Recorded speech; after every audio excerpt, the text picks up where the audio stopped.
Saudara-saudariku yang terkasih, hari ini Senin 25 Maret 2024. Saya Romo Siga dari Paroki Santo Yusuf, Surabaya. Dalam nama Bapa dan Putra dan Roh Kudus. Amin. Dalam pekan suci ini kita mendengarkan pesan Tuhan Yesus. Biarkanlah dia melakukan hal ini mengingat hari penguburanku. Mea culpa, mea culpa, mea maxima culpa.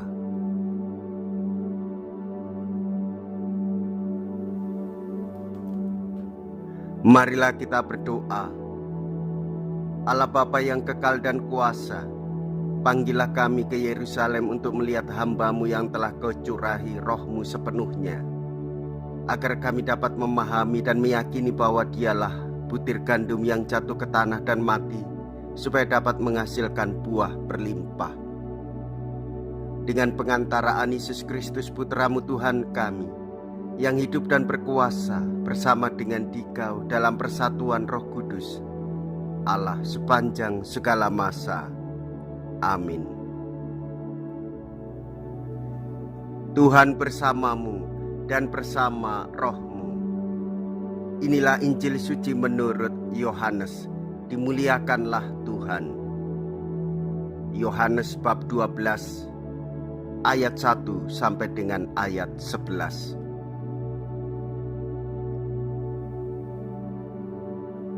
Enam hari sebelum Paskah, Yesus datang ke Betania, tempat tinggal Lazarus yang Ia bangkitkan dari antara orang mati.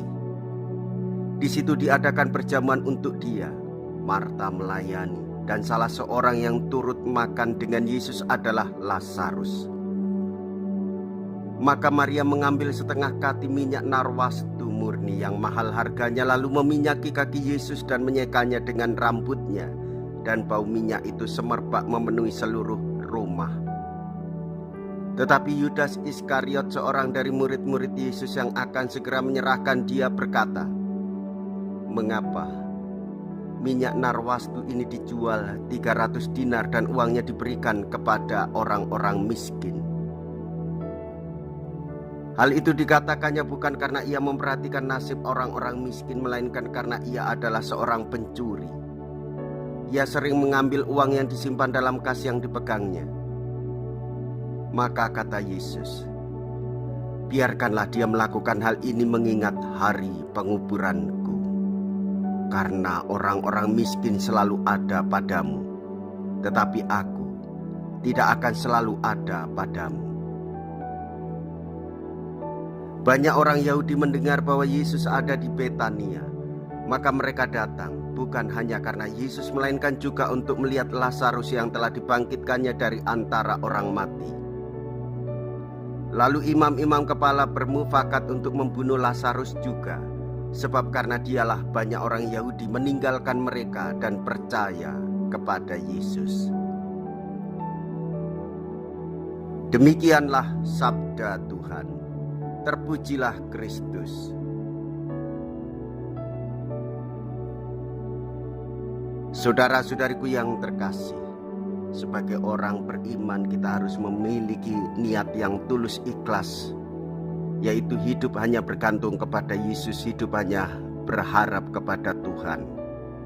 Dialah yang menjaga dan merawat hidup kita. Maka hendaklah kita dengan penuh kasih sayang bersembah sujud di hadapan Tuhan Yesus yang memberikan kekuatan kepada kita semua.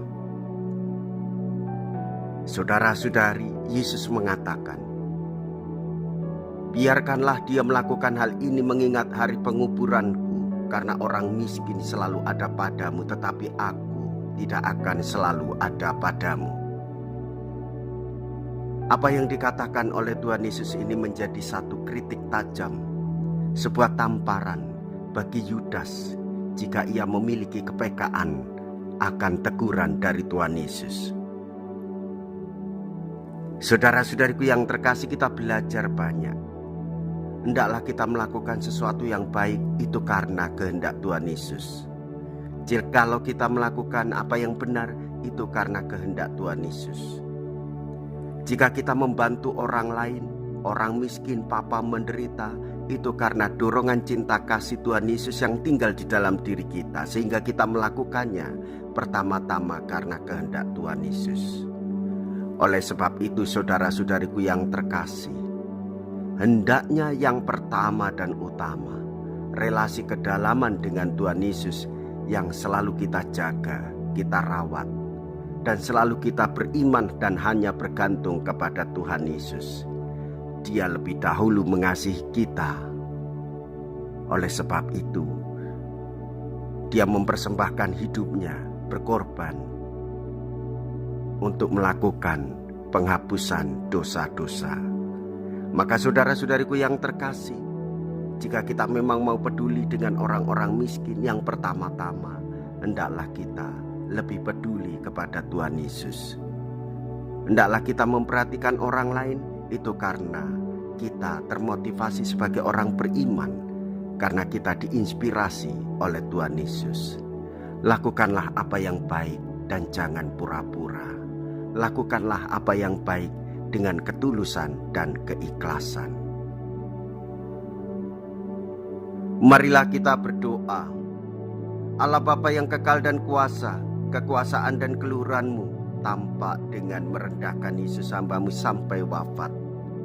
Karena Dia, kami bersyukur dan mohon, semoga sengsaranya menjadi berkat bagi kami, sebab Dialah Tuhan dan pengantara kami.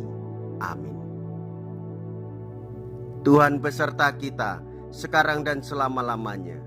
Semoga Allah yang Maha Kuasa memberkati saudara sekalian, Bapa dan Putra dan Roh Kudus. Amin. Saudara-saudariku yang terkasih, pergilah. Ibadat sabda sudah selesai. Syukur kepada Allah.